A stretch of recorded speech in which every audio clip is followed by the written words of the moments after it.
Hello बच्चों, कैसे हो आप सभी। उम्मीद है आप सब बहुत ही अच्छे होंगे। तो बच्चों, इस वीडियो क्लास में हम प्रश्नावली 5.2 का 13वां प्रश्न सॉल्व करेंगे। शुरू के सभी प्रश्न मैंने आपको समझा दिए हैं और उनके लिंक मैं आपको इस वीडियो के डिस्क्रिप्शन में दे दूंगा, ठीक है।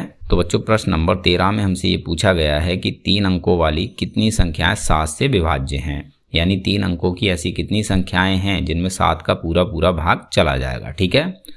तो देखो बच्चों, हमें ये पता है कि 3 अंकों वाली संख्याएं 100 से शुरू होती हैं, यानी 3 अंकों की सबसे पहली संख्या है 100, ठीक है। इससे अगली संख्या हो जाएगी 101, इससे अगली संख्या हो जाएगी 102, इससे अगली संख्या हो जाएगी 103 और इसी प्रकार से बच्चों ये संख्याएं आगे तक चलती रहेंगी। और ये कहाँ तक चलेंगी भाई? 999 तक, ठीक है।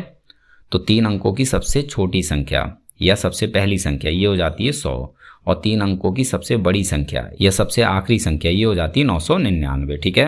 अब इस सवाल में बच्चों हमसे ये पूछा गया है कि 100 से लेकर 999 तक ये जितनी भी संख्याएं हैं इनमें से ऐसी कितनी संख्याएं हैं जो 7 से पूरी पूरी विभाजित हो जाएंगी, ठीक है। तो देखो बच्चों, ये हम कैसे पता लगाएंगे? तो इसके लिए बच्चों हम यहाँ से 7 से विभाजित होने वाली संख्याओं की एक एपी बना लेंगे और जो भी एपी बनेगी बच्चों, इस एपी में हमें पदों की संख्या यानी n का मान निकाल लेना है। जो भी हमें n का मान मिलेगा वही हमारा आंसर हो जाएगा, ठीक है। तो देखो बच्चों, हम एपी कैसे बनाएंगे? तो इसके लिए बच्चों सबसे पहले हमें ये पता करना होगा कि 3 अंकों की सबसे पहली संख्या कौन सी है जो 7 से पूरी पूरी विभाजित हो जाएगी और 3 अंकों की सबसे आखिरी संख्या कौन सी है जो 7 से पूरी पूरी विभाजित हो जाएगी, ठीक है। तो सबसे पहले हमें ये निकालना है कि भाई 7 से विभाजित होने वाली 3 अंकों की सबसे पहली संख्या कौन सी होगी। तो भाई 3 अंकों की सबसे पहली संख्या है 100, तो हम 100 को 7 से भाग देकर देख लेते हैं, ठीक है। 100 में हम 7 का भाग देंगे, 7 का भाग 10 में जाएगा एक बार, 7 एकम 7, घटाएंगे 3 बचेगा। ये 0 जो है इसको यहाँ हम उतार लेंगे तो ये हो जाएगा 30। अब 7 का भाग 30 में जाएगा भाई 4 बार, 7 चौक 28, घटाएंगे 2 शेष बचेगा। अब क्योंकि यहाँ पर 2 शेष बचा है तो इसका मतलब 100 7 से पूरा पूरा विभाजित नहीं हुआ है, ठीक है। अगर बच्चों यहाँ पर शेष 0 बचता तो हम ये कहते हैं कि 100 7 से पूरा पूरा विभाजित हो गया है। अब बच्चों यहाँ पर 0 शेष कब बचेगा?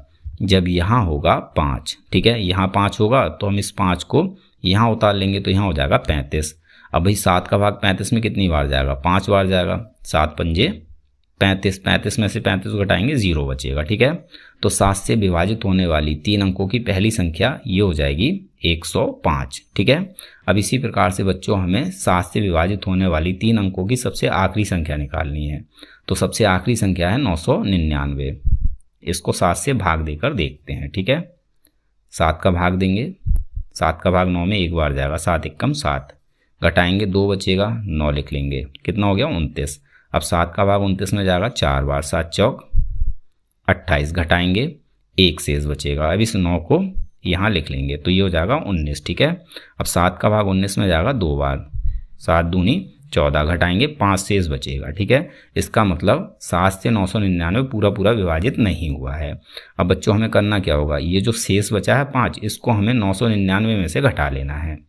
999 में से जब हम इस शेष को घटा लेंगे तो हमें मिलेगा 994। तो बच्चों 994 3 अंकों की आखिरी संख्या है जो 7 से पूरी पूरी विभाजित हो जाएगी, ठीक है। तो बच्चों इस तरह से हमने 7 से विभाजित होने वाली 3 अंकों की पहली संख्या निकाल ली और 7 से विभाजित होने वाली 3 अंकों की सबसे आखिरी संख्या भी हमने निकाल ली, ठीक है। अब हम इसकी मदद से 7 से विभाजित होने वाली संख्याओं की एक एपी बहुत आसानी से बना लेंगे, ठीक है। अब चलिए हम इन सभी चीज़ों को प्रॉपर तरीके से लिख लेते हैं, ठीक है। तो बच्चों देखो, हमें इस तरह से लिखना होगा, 7 से विभाजित 3 अंकों की पहली संख्या ये हो जाएगी 105, ठीक है। और 7 से विभाजित 3 अंकों की अंतिम संख्या ये हो जाएगी 994। क्लियर है? अब बच्चों हम 7 से विभाजित होने वाली संख्याओं की एक एपी बना लेते हैं, ठीक है। तो बच्चों ये जो एपी बनेगी इसका पहला पद हो जाएगा 105, ठीक है। अब बच्चों 105 के बाद अगली संख्या कौन सी होगी जो 7 से विभाजित होगी? तो इसके लिए बच्चों हमें 105 में 7 को प्लस कर लेना है तो हमें मिल जाएगा 112। तो इस एपी का अगला पद हो जाएगा 112, ठीक है। अब अगला पद क्या होगा बच्चों? तो इसके लिए बच्चों हमें 112 में 7 को प्लस कर लेना है तो ये हो जाएगा 119, ठीक है। और इसी प्रकार से ये एपी आगे तक चलती रहेगी और लास्ट में संख्या आ जाएगी भाई 994, ठीक है। तो ये एक एपी बन गई। अब इस एपी में सभी संख्याएं 3 अंकों वाली हैं और ये सभी संख्याएं बच्चों 7 से विभाजित होने वाली भी हैं, ठीक है। अब यहाँ हम क्या करेंगे बच्चों, हमें ये बताना है कि इस AP में कुल कितने पद हैं, यानी कुल कितनी संख्याएं हैं। तो भाई कुल कितनी संख्याएं होंगी, इसके लिए हमें क्या करना होगा भाई, n का मान निकालना होगा, ठीक है। तो देखो बच्चों, हम n का मान कैसे निकालेंगे। भाई हमारे पास AP का पहला पद ये कितना है, ये है 105, ठीक है। और बच्चों अगर हम इस AP के सारवंतर यानी D की बात करें तो ये कितना होगा भाई, 7 का अंतर है, तो भाई सारवंतर हो जाएगा 7, ठीक है। और बच्चों ये जो आखिरी पद है 994, ये हो जाएगा nवा पद यानी AN, तो AN हो जाता है भाई 994, ठीक है। अब यहाँ हमें n का मान निकालना है, तो बच्चों हम n का मान कैसे निकालेंगे, तो AN के लिए बच्चों हमें फॉर्मूला लिख लेना है। तो फॉर्मूला है A प्लस ब्रैकेट में n-1 इंटू D, ये हो गया फॉर्मूला। तो हमने AN की जगह लिख लिया भाई फॉर्मूला, और बराबर में है 994, तो बराबर में हम 994 ज्यों का त्यों लिख लेंगे, ठीक है। अब इस फॉर्मूले में हम मान रख लेते हैं और n का मान निकाल लेंगे, ठीक। तो A का मान हमें 105 रख लेना है, प्लस n हमें निकालना है, तो ये ज्यों का त्यों रहेगा, -1 भी हम ज्यों का त्यों रख लेंगे, ठीक है। और गुणा लगाकर D का मान हम रख लेंगे 7, और बराबर में है 994, ठीक है। अब इसको सॉल्व करके हम n का मान बहुत आसानी से निकाल सकते हैं। तो बच्चों इसके लिए सबसे पहले हमें 105 की साइड चेंज करनी है, ठीक है। तो यहाँ बचेगा भाई ब्रैकेट में n-1 गुणा में 7 बराबर में है 994। 105 की साइड चेंज करेंगे तो ये हो जाएगा -105, ठीक है। ब्रैकेट में रहेगा n-1 गुणा में है 7 बराबर में हो जाएगा भाई 994 में से 105 को हटाएंगे तो बचेगा 889, ठीक है। अब बच्चों हमें 7 की भी साइड चेंज कर लेनी है, तो यहाँ बचेगा n-1 बराबर में है 889, ठीक है। 7 की साइड चेंज करेंगे तो ये आ जाएगा 889 के बटे में, ठीक है। और 7 से 889 को जब हम कैंसिल करेंगे तो ये कितनी बार में कैंसिल होगा भाई, 7 का भाग 8 में 1 बार जाएगा, कितना बचेगा 1 बचेगा, ये 18 हो जाएगा। अब 7 का भाग 18 में जाएगा 2 बार, 7 दूनी 14, 18 में 14 को हटाएंगे 4 बचेगा, ये हो जाएगा 49।